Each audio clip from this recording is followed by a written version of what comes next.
BNP is hijacked. রাষ্ট্রীয়ভাবে কালবৈশাখী ঝড় চলছে, প্রত্যেকেই এনসিপিতে আসতে যাচ্ছে। আপনারা এমন একটা পরিস্থিতিতে এনসিপিতে বসন্ত নামিয়ে এনেছেন যখন সারা দেশে কালবৈশাখী ঝড় চলছে। রাষ্ট্রীয়ভাবে কালবৈশাখী ঝড় চলছে। বিএনপি সরকারে এসে তারা সংস্কার বিরোধী একটা অবস্থান নিয়েছে। আমরা ওয়াসিম যেই জায়গায় রক্ত দিয়েছে, আমরা ওয়াসিমের রক্তের যেই শহর, এই শহরে আমরা দাঁড়িয়ে আছি। অত্যন্ত দুঃখজনক বিষয়, ওয়াসিম, আবু সাইদ, নির্মুগ্ধরা যে কারণে রক্ত দিয়েছিল, বিএনপি ক্ষমতায় এসে সেই জায়গা থেকে তারা পিছিয়ে আসছে। প্রিয় চট্টগ্রামবাসী, বিএনপির অসংখ্য নেতাকর্মী আমাদের কাছে এসে দুঃখ প্রকাশ করে, ভাই এই দলটার জন্য 17 বছর নিজের অর্থ দিয়ে, শ্রম দিয়ে, পরিশ্রম দিয়ে জেল খেটেছে এই দলটার জন্য, কিন্তু আজকে দুঃখ হয় এই বিএনপি হচ্ছে হাইজ্যাক হয়ে গিয়েছে আওয়ামী লীগের দ্বারা। BNP is hijacked. BNP hijack হয়ে গেছে, যার কারণে আজকে ইসাক ভাই আমাদের সামনে। বিএনপির নেতা কর্মীরা এসে দুঃখ প্রকাশ করে, আমরা কাদের জন্য শ্রম দিলাম, আমরা কাদের জন্য এই রক্ত, শ্রম, ঘাম আমরা কোথায় দিলাম। তাদের লক্ষ লক্ষ নেতা কর্মী জেল জুলুম খেটেছে, তারা মামলায় জর্জরিত ছিল। বিএনপির নেতা কর্মীরা অবর্ণনীয় নির্যাতনের মধ্য দিয়ে গিয়েছে।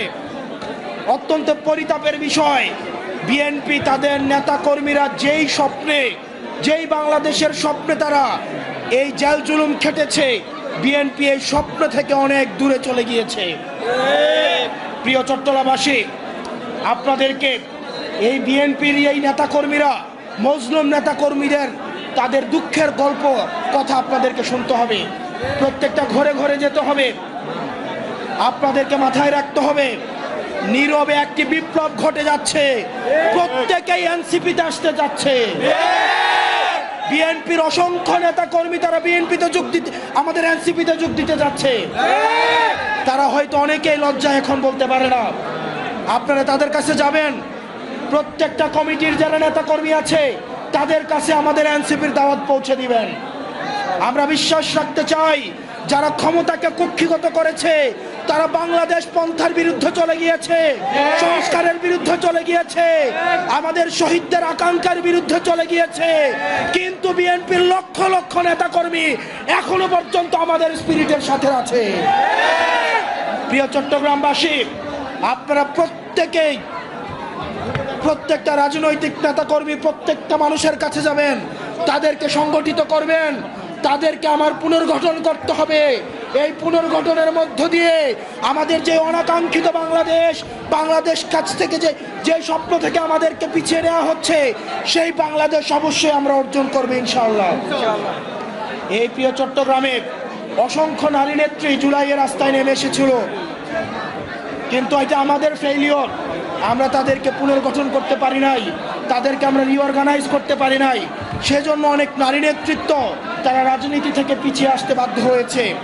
সেজন্য নারী নেতৃত্বের মধ্যে যারা আছেন, আপনাদেরকে অনুরোধ করব, চিটাগংয়ের যেই নারী শক্তি রয়েছে, নারীদের মধ্যে যেই নেতৃত্বের যেই ক্ষমতা রয়েছে, দক্ষতা রয়েছে, আপনারা প্রত্যেকটা নারীর কাছে যাবেন, তাদেরকে পুনর্গঠিত করে, রিঅর্গানাইজ করে আমাদের বৃহত্তর যেই লক্ষ্য, আমাদের পুনর্গঠিত বাংলাদেশের যে লক্ষ্য, এই লক্ষ্য নারীদেরকে আপনারা অংশগ্রহণ করাবেন। প্রিয় চট্টগ্রামের বাসী, এই প্রিয় চট্টগ্রামে, ঢাকায় যখন আন্দোলন বন্ধ হয়ে গিয়েছিল, বন্ধ হওয়ার উপক্রম তৈরি হয়েছিল, চট্টগ্রাম থেকে আবার আন্দোলন আবার সারা বাংলাদেশে ছড়িয়ে গিয়েছিল।